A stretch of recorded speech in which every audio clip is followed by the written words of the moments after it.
Hi, it's me. So today I kind of wanted to talk about like recovering from severe writing burnout since I am now a mini expert on recovering from being burned out from writing. And I've been thinking lately that I wonder if there's some way for me to distill this into practical steps for how to get out of burnout. So I thought I'd give it a try. So whatever causes you to be burned out, the end result is the same. You're tired, sometimes just thinking about writing makes you tired. You try to write and it's just the words are not there. You feel like you might have writer's block or something. You feel like every single story that you try to work on, there's just a brick wall in front of it that you just can't get over. Whatever is causing you to feel this way, the end result is an inability to write. And sometimes you just flat out don't want to write at all. So the first time I burned myself out, I was able to write again. I still wanted to write, but I needed creative help. And I got that help from watching very creative television shows and reading a lot of books. And also not just reading any books, reading a lot of books that were similar to the kind of stories that I wrote, or the kind of stories that I'm interested in writing anyway. So I read a lot of retellings, I read a lot of paranormal, and I read a lot of dark contemporary fantasy. And to give you a visual, if you want a visual, it's kind of you have this goblet, and the goblet has cracks in it, and so water is leaking out of the goblet. But if you keep pouring water in the goblet, then for a while it'll be overflowing, but eventually the structural integrity of the glass is no longer going to be able to support all the water that's going in on it, and you're just going to have big chunks of goblet breaking away, and the water is just going to flood out, and there's not going to be anything you can do to keep water in the goblet. And that's pretty much what happened. I was able to continue going for a few months, and eventually the goblet cracked. The cracks got bigger, water started coming out faster, and then just huge chunks fell away, and there was literally nothing I could do. I was just left with a completely broken goblet. And then I found myself severely burned out the second time. And initially I still wanted to write, but it was only because I was still self-publishing and I wanted to continue to put books out and build up my backlist or whatever. And so I was motivated by that, by the wanting to continue to put work out there. But when I decided to stop self-publishing at the beginning of 2020, then I no longer had that motivation to write. And I realized that not only could I not write, I kind of also didn't want to write, but I was still trying to write out of habit because I was so used to writing almost every single day. My nose itches. So technically, I had quit writing by, I want to say April 2020. But in my mind, I was just I wasn't not writing, in my mind, it was oh, I'm decluttering my house. Oh, I'm moving. Oh, I'm unpacking. Oh, I'm still settling in, and so it took me, close to 6 months to realize that I quit writing. And when I realized that I didn't want to write anymore, then I officially quit October 2020. And I really honestly didn't want to write anymore. I hoped that I would never write again. The thought of writing, I wanted to scream, I wanted to cry. I think I've mentioned this before, but people would bring it up and I was incredibly angry or despondent, and so I would immediately shut myself in the bathroom or cry or get kind of pissy, and sometimes heads were bitten off just for bringing it up. And so when I started writing again, I could tell there were a few people who were just kind of tiptoeing around it, but they're I don't know, should I bring it up? And is she going to burst into tears? And yeah. And so I think I have 2 other videos where I talked about these specific burnout sessions. And if I do have them, I will link them in the description just in case you're interested in watching them. So I kind of decided that there were basically 4 steps to recovering from being burned out. And step 1 is to quit. Is to quit writing, quit aggravating yourself, quit trying to write, quit brainstorming, quit taking notes, quit outlining, quit thinking about it, and literally just stop writing. do nothing related to writing. The second step is to also, quit doing the other things that are aggravating your writing.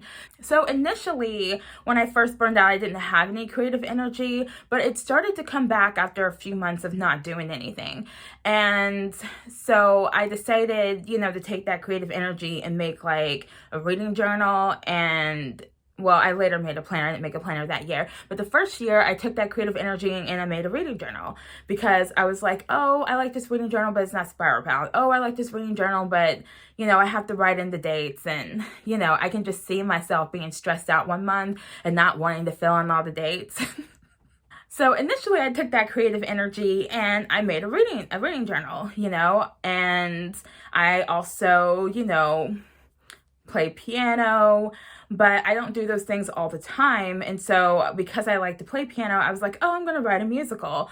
But it turned out trying to write a musical was actually very similar to writing in general. I had to come up with a plot. I had to organize this plot into sections, and then I had to figure out which each song needed to be. And so even though songwriting is not that closely related to writing the book, when I'm writing multiple songs and I'm trying to tell a story through those songs, and you're telling a mini story in a song anyway, it turned out that was aggravating my writing issues. And so I quickly had to abandon that project. The other thing I had to stop doing was I had to stop blogging, which I did in March 2021. And then that was the last thing I needed to do. And that's just because every time I signed on to my blog, I was reminded of my writing issues. And because I was talking about writing so much on my blog, even though I had stopped talking about writing, it was just full of this like writing energy. And every time I saw my blog, I associated it with writing because I had been blogging at that point for over 8 years, largely about writing, like 99% about writing. And so I realized that I could not continue blogging. And I loved blogging, but I'm like, I cannot continue doing this because it is keeping these wounds open. And every time I log into my blog, which was every few days, I was reopening all those wounds and it's like bleeding all over the place all over again. So the first step is to quit writing, and the second step is to quit doing the things that are reminding you of writing and aggravating your writing issues. So the third step would be to reflect.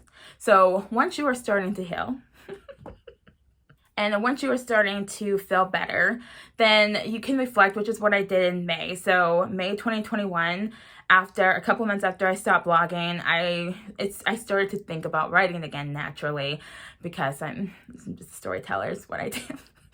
And I started thinking about writing again, and I reflected. I was like, do I actually want to write again? Because I felt like for the first time in my life, like I had a choice, like I could choose to be somebody who didn't write. Now, whether that would be a good choice or not is besides the point, but I did feel like I could choose because before I've been writing for so long and I started writing so early that I just felt like, this is who I am. I'm a writer. And I felt like I couldn't stop if I tried. And I actually have had people tell me that I couldn't stop if I tried, which I'm like, I saw that as a challenge.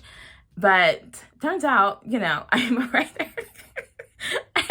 This is who I am.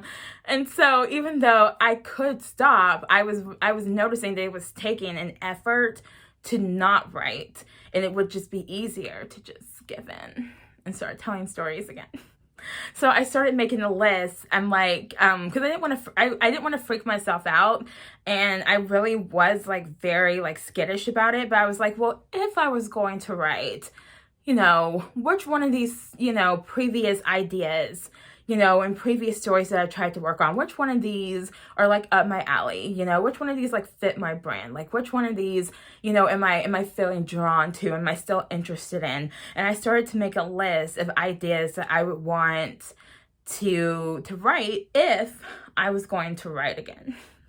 Which brings me to step 4, and the last step, we'll just try again. So I get to October, and so I spent, I don't know how many months are between May and October, like 4.